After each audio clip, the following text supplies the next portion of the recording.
Para que servem as posturas no yoga? Alô, alô, seja muito bem-vindo a mais um vídeo aqui desse canal. Meu nome é Caio Corrêa, eu sou professor de yoga e também idealizador do Yogalaya, que é minha escola de yoga online, assim como esse canal aqui do YouTube e também um perfil do Instagram, onde eu posto conteúdo quase que diariamente, né? No Instagram eu posto diariamente. Bom, a gente está fazendo uma série de vídeos que a gente vem falando sobre a fisiologia sutil do yoga, a anatomia sutil do yoga, ou seja, como é que os sábios de antigamente, lá 3.000 anos, 4, 5.000 anos atrás, como é que esses sábios que desenvolveram essas técnicas que são tão difundidas hoje em dia, como eles interpretavam o corpo, como eles olhavam e entendiam o corpo? Porque não era da forma como a medicina moderna entende, né? Não era através da fisiologia moderna, não era através da anatomia moderna. Era um outro olhar do corpo, né? E nos últimos vídeos todos a gente falou sobre algumas formas, né? Por exemplo, a gente falou sobre o sistema dos chakras, a gente falou sobre os Panchamahabhutas, que são os 5 elementos do corpo, a gente falou sobre os koshas, que são níveis de densidade dos corpos e funções, né, que esses corpos assumem. E a gente falou na aula passada sobre os vaios, né, que são os ventos do corpo, as energias que circulam no corpo. E hoje a gente vai falar o que as posturas têm a ver com isso e para que elas servem, né? Para que a gente faz essas posturas. Vem comigo.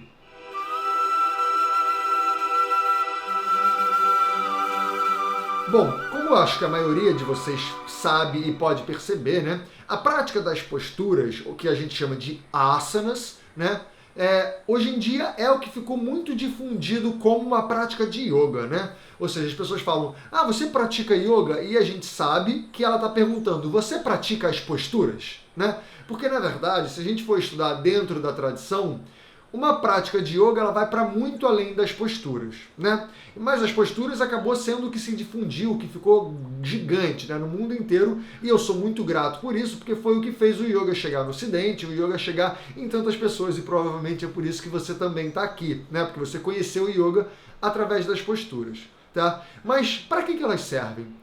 Vamos pensar uma coisa. Se os sábios de antigamente eles não entendiam o corpo através da anatomia moderna, através desse olhar para o corpo físico bruto, né, como a gente viu nas últimas aulas, a gente não deveria olhar para os asanas como ferramentas de exercício físico, percebe? Não que você não possa, eu quero deixar isso bem claro, isso não é uma crítica. Eu só estou falando que tradicionalmente a origem dessas técnicas não foi para satisfazer um sentido físico, ou seja, para você fazer um exercício, para você fazer um alongamento, para você ganhar fortalecimento. Isso são consequências que acabam acontecendo quando a gente faz as posturas, tá? Mas dentro do olhar clássico, dentro do olhar da tradição do yoga, essas posturas servem para outras coisas. Então vamos lá. Segundo o texto que a gente chama de Yoga Sutra de Patanjali, tá? Que é considerado o texto clássico do yoga, no sutra, que é o verso, né? Como se fosse verso, não é exatamente isso, mas vamos resumir assim. No verso 46 do segundo capítulo, ele fala que o asana é uma ferramenta para equilibrar as qualidades de firmeza, de rigidez e de conforto, de movimento, de maleabilidade, né? A gente deve ter essas duas qualidades, essas duas energias sempre equilibradas, né? Ou seja, não devo ser mole demais. Então, uma pessoa flexível demais, para nós no yoga, pelo menos do olhar tradicional, não é o ideal. E eu também não devo ser rígido demais. O ideal é a gente buscar sempre essa firmeza, buscar esse equilíbrio em todos os movimentos na vida. Então, por exemplo, aqui sentado, eu devo estar buscando firmeza, mas eu também devo estar observando conforto, né? E assim como nas diversas posturas. E no sutra seguinte, ele fala que o asana é uma ferramenta para desatar, é um empenho para a gente desatar alguns nós, para a gente relaxar algumas partes do corpo que acumulam certas tensões que vêm de outros campos, por exemplo, do campo emocional ou do campo mental, né? Então, por exemplo, a gente sabe que a gente acaba ganhando muito enrijecimento no trapézio, no pescoço, por muita ansiedade, por uma mente muito agitada, né? A gente sabe que a gente acumula muita tensão e contração no quadril por causa de questões muito emocionais, tá? Isso vem através da observação do corpo, né? Da observação de pessoas em milhares e milhares de anos, tá? Um estudo empírico, vamos dizer assim. Então, nesse texto, que é o texto mais importante do yoga, ele fala apenas isso, ou seja, o asana ele tem como função estabilizar essas qualidades de rigidez e de movimento, de maleabilidade, de conforto, e ele deve ser uma ferramenta para desatar os nós, tá? Para desatar os nós que ficam acumulados no corpo, mas que são nós mentais ou emocionais. Beleza? E a gente também vê nos textos de Hatha Yoga, que é a forma mais tradicional em que essas técnicas foram mais bem desenvolvidas, explicadas e abordadas, tá? São os textos que falam mais sobre as técnicas específicas. Eles falam muito do asana como algumas ferramentas, com alguns objetivos, né? Um deles é justamente a gente estabilizar o prana no corpo, que é essa energia que dá possibilidade à vida, que permite a vida acontecer, né? Que ela possibilita a vida. E para a gente fazer isso, para a gente estabilizar o prana no corpo, a gente tem que entender o que é prana e como esse prana circula no corpo. Por isso que a aula passada, que fala sobre os vaios, ela é tão importante para a gente entender as posturas, tá? Então, quando a gente, como eu falei na aula passada, né? Se eu, por exemplo, estendo as pernas, inspiro elevando os braços, flexiono, tombando o corpo para frente, né? Fazendo uma flexão para frente, ela vai, por exemplo, alongar a musculatura posterior da minha coxa, ela vai alongar um pouquinho a coluna, vai trazer um pouco de extensão na lombar, mas esse não é o objetivo, isso é uma consequência, tá? E tudo bem você fazer pela consequência, beleza, mas vamos entender o objetivo dela. O objetivo, por exemplo, de uma flexão para frente é eu relaxar muito essa região aqui, que na aula passada a gente chamou de Apana Vayu, que é uma região onde estão as nossas impurezas, e que na aula sobre os 5 elementos, sobre os Panchamahabhutas, a gente viu que é uma região regida por água. Então essa região que é regida por água, quando eu flexiono o tronco para frente, eu facilito um relaxamento abdominal. Porque quando eu estou em pé aqui, existe uma tendência, que não é muito bom pela visão do yoga tradicional, tá? Disso aqui está muito enrijecido, muito duro. Só que essa é uma região regida por água, então eu devo buscar um relaxamento dessa região do baixo ventre. Que quando eu flexiono o tronco para frente, uma das coisas, tá? É que eu facilito esse relaxamento do baixo ventre. Então eu ajudo a apaziguar essa energia de Apana Vayu, que é responsável pelas minhas limpezas, e eu ajudo a trazer mais movimento, mais fluidez para essa região que é regida por água. Outra coisa, essa minha região, na aula que a gente viu dos Panchamahabhutas, que são os elementos, essa região aqui regida pelo espaço e essa região regida pelo ar, que quando eu estou muito aéreo, né, quando eu estou com a mente funcionando de maneira muito descompensada, muito agitada, sem controle, eu tento trazer essas partes aqui na região da terra, que é a região das pernas. Então, quando eu flexiono o tronco para frente, eu estou aproximando o ar e o espaço da terra, e isso me dá uma aterrada, percebe? Então, o objetivo, por exemplo, das flexões para frente, é claro que existem vários, eu estou dando uma resumida, tá?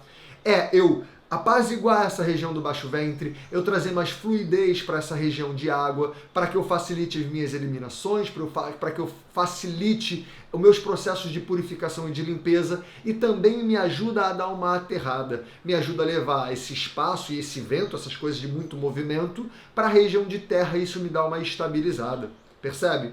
Ao contrário disso, as flexões para trás, quando a gente abre o peito, a gente tem aqui uma região que a gente chama de Prana Vayu, como a gente viu na aula passada. Essa região de Prana Vayu, ela é a que acumula a energia que a gente bota para dentro do corpo. Então, quando eu boto energia para dentro do corpo, ela é limitada pelo tamanho que essa região consegue trazer para dentro. Quando eu abro o peito, trabalho a extensão da coluna e a abertura do peito, eu tenho mais possibilidade desse prana, dessa energia entrar no meu corpo, para que eu possa ter mais energia circulando no meu corpo e para que ela possa ser metabolizada. Percebe? Quando eu estou com o peito muito fechadinho, eu estou diminuindo a minha capacidade de absorção de energia. Tá? Não que o objetivo do yoga seja absorver cada vez mais energia, mas eu tenho que absorver a quantidade de energia que é importante para mim. Então, quanto mais possibilidade eu tenho, mais eu consigo trazer essas energias com conforto, tá? Um dos objetivos. Outro objetivo, essa aqui é a região de ar, como a gente falou, e essa aqui é a região do fogo, como a gente viu na aula dos Panchamahabhutas, né? Ou seja, se eu abro o peito e estendo um pouco essa minha região abdominal, eu estou trazendo mais ar, e eu estou abrindo esse espaço do fogo. Qual é o combustível do fogo? Né? É o oxigênio. Então são analogias, são simbologias, tá? Mas que fazem muito efeito. Então quando eu faço isso, eu estou dando mais possibilidade para o meu fogo crescer, funcionar. O fogo é o que faz o meu metabolismo, é o que faz, por exemplo, a assimilação das informações, das emoções, o que transforma os meus músculos, é o que me dá mais movimento, o que me dá mais possibilidades e capacidade de vivacidade, né, de viver. Então, quando eu abro o peito, eu estou ampliando a minha energia e fazendo com que essa energia seja assimilada, tenha combustão. Beleza? Quando, por exemplo, eu faço uma flexão para trás da cabeça, que eu não recomendo muito que se faça hoje em dia, principalmente para adultos, eu estou estimulando muito essa região aqui que a gente falou de Udana Vayu, que é uma região que estimula muito a mente, assim como essa região que ela é regida pelo ar, pelo elemento ar, que também é uma região, um movimento elemental, né, que agita muito a mente. Então a gente já está muito agitado. Então, quando a gente faz esse movimento para trás da cabeça, ainda mais com abertura de peito, eu estimulo muito a mente. Então, a gente tem que tomar cuidado com esse erguer da cabeça, abrindo esse espaço, porque eu estou estimulando muito minha mente. E a gente já vive numa sociedade muito estimulada, percebe? Assim como, por exemplo, as torções que a gente faz, né? A gente faz torções para um lado para o outro. As torções, vamos lembrar do fogo, que ele mora nessa região. Se eu pego o meu abdômen e eu torço ele, eu estou afunilando o fogo. É como se eu estivesse canalizando essa potência do meu fogo, do meu Agni, para um canal mais estreito. Isso vai fazer com que ele seja mais potente, mais direcionado. Então eu consigo afunilar esse canal de uma forma que esse meu fogo seja mais eficiente. Da mesma forma como, se eu fizer uma torção da forma tradicional, a gente está sempre preocupado em relaxar o abdômen, para que eu estimule aquela fluidez. Lembra que a gente falou do elemento água? Então, assim como, por exemplo, as flexões para o lado, as flexões para o lado vão abrir muito essa lateral do corpo, que é a lateral do corpo tanto que absorve a região do ar, tá? Ou seja, do prana, essa energia que entra, ela vai ser absorvida nessa região, e eu também aumento o espaço que o meu fogo tem para queimar. Então isso estimula o meu Agni, isso estimula o meu metabolismo, isso estimula a minha absorção das informações, das emoções e também dos alimentos. Então isso estimula a minha digestão. Então, por exemplo, para quem tem problemas de digestão, pode ser ótimo. As flexões laterais, as aberturas de peito, as torções, tá? As flexões para frente, elas apaziguam, elas acalmam o corpo. As invertidas, por exemplo.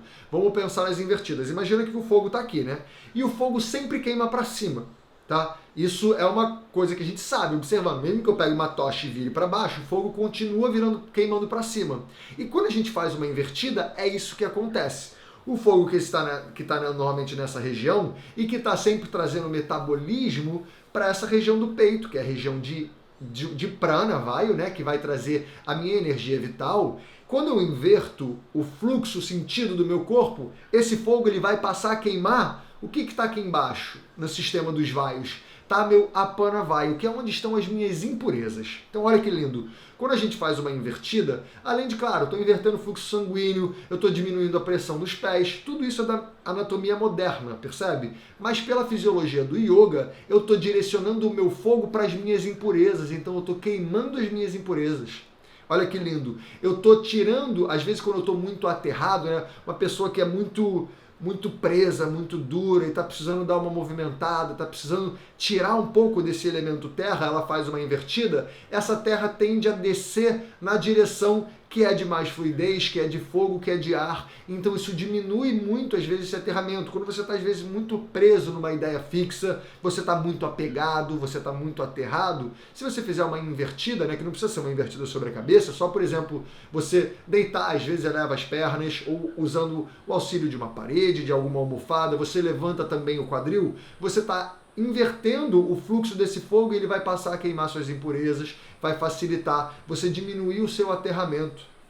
Percebe como é complexo? O sistema dos chakras é a mesma coisa. Por exemplo, aqui a gente tem o nosso chakra das emoções. Se eu trabalho a abertura de peito, eu estou abrindo essas emoções que muitas vezes ficam comprimidas, ficam retidas, e aí eu tenho uma sensação de maior prazer, de maior conforto, né? Tanto que a gente não vê uma pessoa fazendo assim e falando, eu estou tão triste, né? Ou a pessoa com o peito fechado falou assim, eu tô tão feliz, né? Normalmente tô feliz porque eu tô trazendo espaço para essa região que acumula aqui as emoções, assim como se ela tá apertada, a sensação é de tristeza. Então aqui está o nosso Anahata Chakra, que é o chakra responsável pelas nossas emoções. Assim como, por exemplo, o chakra aqui da nossa intuição, Agnya Chakra, quando estimulado através, por exemplo, das invertidas, né? Que as invertidas estimulam muito essa região aqui do alto da cabeça, a gente está estimulando a nossa intuição, que é a responsabilidade de Agnya Chakra. Assim como a gente já falou, né? O exemplo de abrir a garganta ou fechar a garganta.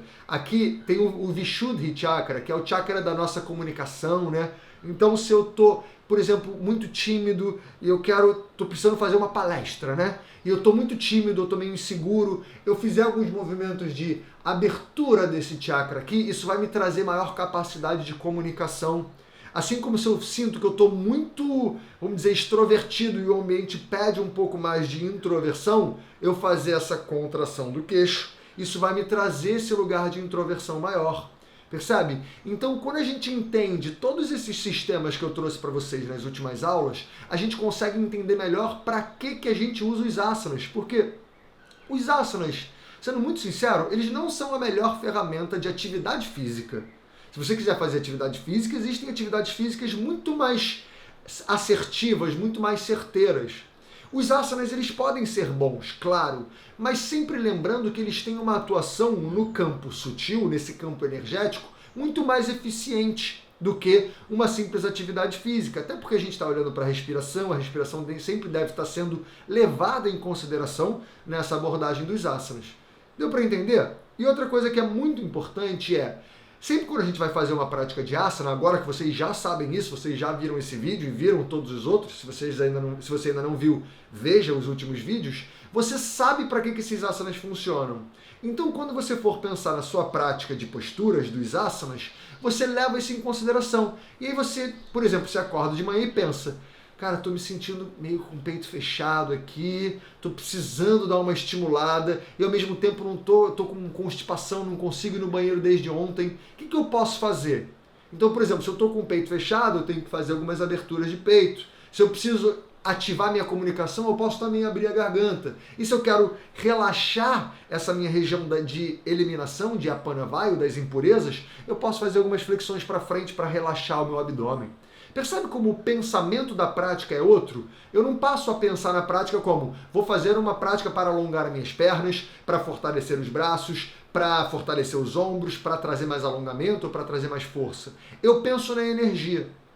Eu penso na atuação em campos mais sutis. E isso faz com que a minha prática tenha atuações muito mais profundas e as consequências físicas continuam acontecendo, percebe?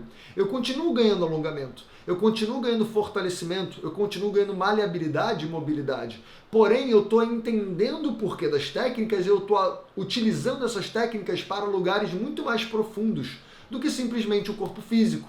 Tá? Que, como a gente pôde ver lá no diagrama dos coxas, é o nosso corpo mais bruto. Se a gente entende as outras camadas das posturas e as funções que essas posturas têm, eu consigo ir atuando em corpos cada vez mais sutis, que nem a gente viu na aula dos coxos. Percebe como é bonito, como é lindo, mas ao mesmo tempo como demanda um pouquinho de observação e de percepção de como eu estou me sentindo para que eu possa bolar uma prática de asana adequada para a minha realidade do momento? Também a gente vê, através dessa observação, que normalmente as minhas práticas elas devem não ser tão rígidas assim. Porque eu devo partir de um lugar de reconhecimento da necessidade e não simplesmente de fazer todos os dias a mesma prática, porque tem dias que eu preciso de coisas diferentes, percebe? E quando eu consigo perceber essas coisas, eu posso fazer adaptações nas minhas práticas, nas posturas e na forma como eu pratico, para que eu tenha benefícios muito mais profundos.